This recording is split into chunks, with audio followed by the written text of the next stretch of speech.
ఇవాళ కానిస్టేబుల్ ఉద్యోగాలలో ఏదైతే అన్యాయం జరుగుతుందో దాన్ని సంపూర్ణంగా తెలంగాణ రక్షణ సేన నుండి మేము వ్యతిరేకిస్తూ ఉన్నాం.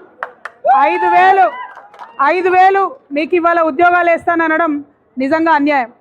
ఎందుకంటే పదే అన్ని డిపార్ట్మెంట్స్ నుంచి చెప్పిండ్రు, డీజీపీ గారు చెప్పిండ్రు, ఉప ముఖ్యమంత్రి గారు చెప్పిండ్రు, అసెంబ్లీ సాక్షిగా చెప్పిండ్రు 19,200 ఉద్యోగాలు ఉన్నాయి వేస్తున్నామని చెప్పిండ్రు. ఆనాడు లెజిస్లేటివ్ కౌన్సిల్లో మేము నిలదీస్తే కూడా శ్వేతపత్రం ఇచ్చిన దాంట్లో కూడా 19,200 కానిస్టేబుల్ జాబ్స్ వేస్తామని చెప్పడం జరిగింది. కానీ మాట తప్పి మరి దేనికోసమో తెలియదు, మాట తప్పి లేకపోతే మతి తప్పి ఇవాళ 5,000 ఉద్యోగాలు మాత్రమే వేస్తామని చెప్తున్నారు. ఈ విషయాన్ని తెలంగాణ రక్షణ సేన తీవ్రంగా వ్యతిరేకిస్తున్నది. నిరుద్యోగ మిత్రులందరితో కూడా మేము ఖచ్చితంగా నిలబడతాం. మీరేదైతే ఒక పిలిపించారో 5,000 వద్దురా 19,000 ముద్దురా అని దానికే మేము కట్టుబడి ఉంటాం. అంతేకాదు నాకు చెడ్డ పేరు ఉంది. అదేంటంటే జనరల్గా నేను ఏ ఇష్యూ టేకప్ చేయను, టేకప్ చేస్తే మాత్రం విడిచిపెట్టాను.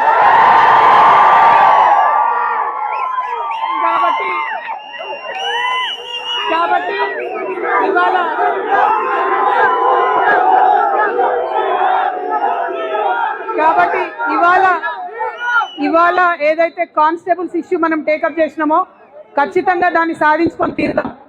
ముఖ్యంగా తెలంగాణ రాష్ట్రం వచ్చిన తర్వాత కానిస్టేబుల్స్లో పోలీస్ శాఖలో మహిళలకు కూడా రిజర్వేషన్ ఉండాలని పట్టుబట్టినటువంటి వ్యక్తుల్లో నేను ఒకదాన్ని. ఇవాళ 33% మా ఆడబిడ్డలు ఇక్కడ చక్కగా కూర్చొని కానిస్టేబుల్ ఉద్యోగాలకు ప్రిపేర్ అవుతున్నారంటే చాలా గర్వంగా అనిపిస్తున్నది. మరి వాళ్ళు మొత్తం ఇంటిని వదిలిపెట్టి ఇక్కడ వచ్చి కోచింగ్ చేసుకుంటూ ఉంటే కనీసం వారికి కూడా ప్రభుత్వం కరుణతో చూడట్లేదు, దయతోని జాలితోని ఆలోచిస్తలేదు.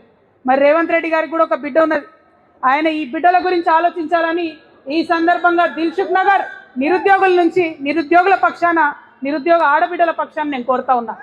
మంచి మాట అడిగింది ప్రియాంక. ఆనాడేమో మాయ మాటలు చెప్పిండ్రు, ఈనాడేం చెప్తున్నారు, మా దగ్గర కోచింగ్ ఇవ్వడానికి గ్రౌండ్స్ లేవు, ఒకటేసారి 19,000 ఉద్యోగాలు ఇస్తే ఎట్లా కోచింగ్ ఇవ్వాలి, ఎట్లా ట్రైనింగ్ ఇవ్వాలని మాట్లాడుతున్నారు. మరి ఆ సోయి ముందు ఉండాలి కదా, అసెంబ్లీలో చెప్పినప్పుడు ఉండాలి కదా, అది లేకుండా మాట్లాడుతున్నారు. ఇంకొక ద్రోహం జరిగింది మనందరికీ.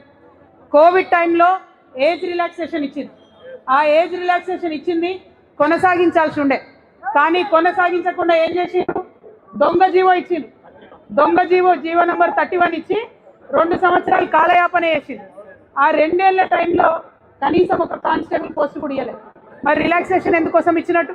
అంటే నేను కొట్టినట్టు చేస్తాను, వేసినట్టు చేయి, నేను ఇచ్చినట్టు చేస్తాను, నేను మోసం చేస్తాను, ఈ ప్రయత్నం తప్పితే దానివల్ల ఉపయోగం లేదు. 2 ఏళ్ళు టైంపాస్ చేసి 2 ఏళ్ళు రాగానే ఏం చేశారు, మళ్ళీ ఉల్టా జీవో నంబర్ 87 తీసుకొచ్చి ఇంకొక 2 సంవత్సరాలు ఏజ్ తగ్గించారు. అంటే కేవలం నిరుద్యోగులను మోసం చేయడం మాత్రమే ఈ ప్రభుత్వం పనిగా పెట్టుకుంది. కాబట్టి ఈ మోసాలన్నీ కూడా ఖచ్చితంగా ఎండగడతాం. ఈ దిల్సుఖ్ నగర్ వేదికగా కానిస్టేబుల్ అభ్యర్థులందరి మధ్య నుండి నేను ప్రభుత్వాన్ని డిమాండ్ చేస్తున్నా, మీరు కానిస్టేబుల్ ఏజ్ ఏదైతే ఉందో 32 కాదు 36 ఇయర్స్కి పెంచాల్సిందే, ఎస్ఐల ఏజ్ ఏదైతే ఉందో 38 ఇయర్స్కి పెంచాల్సిందే అని కూడా డిమాండ్ చేస్తూ ఉన్నాం. మరి ఇవే కాదు, అనేకమైన అంశాలు ఉన్నాయి, అనేకమైన మోసాలు ఉన్నాయి.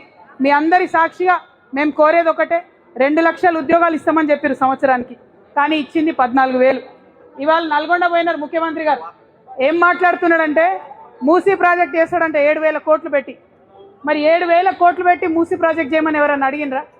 అక్కడ ఒడ్డున ఉన్న పేదోళ్ళందరూ తీసి అవతల వారేసి తొక్కకుండా పోతాడట ఎవరైనా అడ్డం వస్తే. ఇంకొక మాట చెప్తున్నాడు, మూసీ ప్రాజెక్ట్ చేస్తే ఎవరు అడ్డం పడ్డా, ఎవరు ఆత్మహత్యలు చేసుకున్నా ఆయన ఆగడంట, మూసీ ప్రాజెక్ట్ మాత్రం చేసుకుంటాడంట. బిడ్డ రేవంత్ రెడ్డి గారు, బిడ్డ సీఎం గారు, మీరు ఎవరితో పెట్టుకున్నారు ఒకసారి ఆలోచించుకోండి. నిరుద్యోగులతో పెట్టుకుంటున్నారు. ఎవరైతే మిమ్మల్ని గద్దెకెక్కించిండ్రో ఇవాళ వాళ్ళని దొక్కే ప్రయత్నం చేస్తున్నారు. మీరు ఖచ్చితంగా గద్దె నుండి దించేది కూడా ఈ నిరుద్యోగులే అవుతారు. వాళ్ళతో పెట్టుకోకండి. ఖచ్చితంగా మీరేదైతే 19,200 ఇస్తామన్నారో ఇచ్చిన మాట ప్రకారం ఇవ్వండి. వాళ్ళు జూలై 2 నాడు నిరుద్యోగ మిత్రులందరూ కూడా మరి అసెంబ్లీ క్యాబినెట్ ముట్టడి చేస్తామంటున్నారు, అది సెక్రటేరియట్ ముట్టడి చేస్తామంటున్నారు 1,00,000 మందితోని. అదే రోజు మేము ఉద్యమకారుల కార్యక్రమం కూడా పెట్టుకున్నాం. అవసరమైతే ఉద్యమకారులను కూడా మీతో కలిసి నడుస్తాం.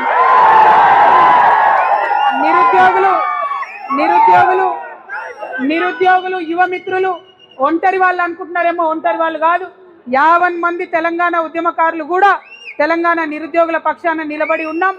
మేము మీకు సపోర్ట్గా ఉంటాం, మద్దతుగా ఉంటాం. కలిసి వచ్చే అన్ని పార్టీలను, అన్ని రాజకీయ పక్షాలను కూడా మీ దగ్గరికి కలిసి వచ్చేలాగా చేస్తాం. రాజకీయ పరంగా ఒత్తిడి తీసుకొస్తాం. మనం ఏదైతే 20,000 ఉద్యోగాలు సాధించాలనుకుంటున్నామో అది సాధించే వరకు కూడా మీతో పాటు కలిసి నడుస్తా అని ఈ సందర్భంగా మీ అందరికీ నేను మాట ఇస్తా ఉన్నా. పేరుకే ప్రజాప్రభుత్వం అని చెప్తా ఉన్నారు, కానీ ఇది ప్రజాప్రభుత్వం కాదు, జఫ్ఫా ప్రభుత్వం. ఎందుకంటే ఒక్క మాట కూడా చెప్పినట్టుగా చేయడం లేదు. కాబట్టి సాధించుకునే వరకు పిడికిలెత్తి కొట్లాడాల్సిందే, పిడికిలు బిగించాల్సిందే. మరి ఇక్కడ అర్ధగంట కూర్చోగానే అలసిపోతారు మీరందరూ.